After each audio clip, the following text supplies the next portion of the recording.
بسم اللہ الرحمن الرحیم۔ یہ واقعہ ہمارے ایک دوست کے چچا کے ساتھ پیش آیا ہے۔ چچا نے اپنی زندگی کے آخری لمحات میں یہ واقعہ سنایا۔ اگر وہ نہ سناتے تو شاید ان رازوں سے کبھی پردہ نہ ہٹتا۔ وہ کہتا ہے کہ چاچا جب جوانی کے عالم میں تھے، ان کی عمر 20 سال تھی تو انہیں ایک 40 سال کی عورت سے محبت ہو گئی۔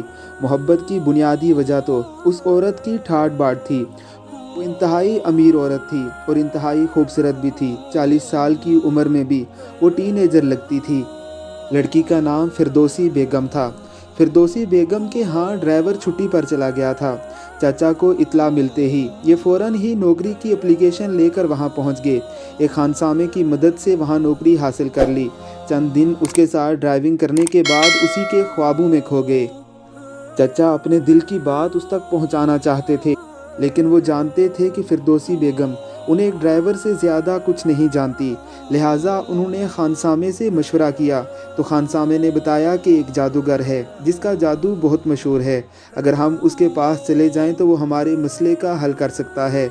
چاچا پر اس کے حسن و جمال نے ایسا اثر کر رکھا تھا کہ انہوں نے ایمان کی پرواہ کیے بغیر اس جادوگر کی راہ لی۔ جادوگر کے پاس پہنچے تو اس نے کہا کہ مجھے 1,00,000 روپیہ چاہیے۔ اگر 1,00,000 روپیہ مل جائے تو میں یہ کام آپ کا چٹکیاں بجاتے ہی کر دوں گا۔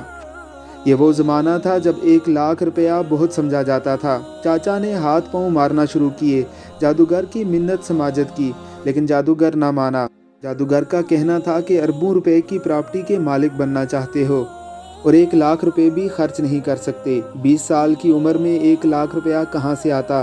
خانسامے کے ساتھ مل کر فردوسی بیگم کی گاڑی قبائلی ایریوں میں بیچ دی۔ 75,000 روپے ہاتھ آ گئے۔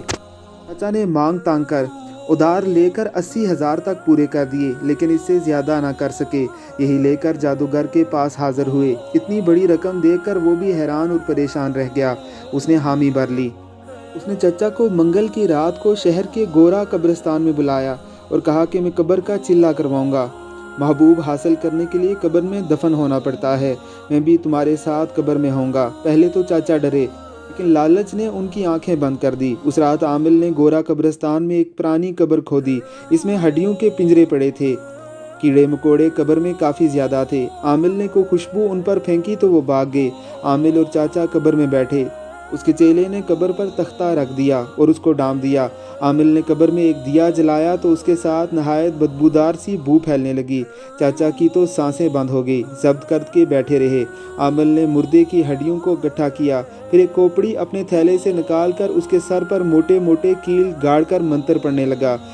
دیے کی بو اس دوران اتنی بڑھ گئی تھی کہ چاچا کے حواس پر چھا گئی۔ ان کا سر چکرانے لگا اور انہیں محسوس ہوا کہ ان کے سامنے انتہائی خوفناک عورت کا چہرہ لہراتا ہوا پوچھ رہا ہے۔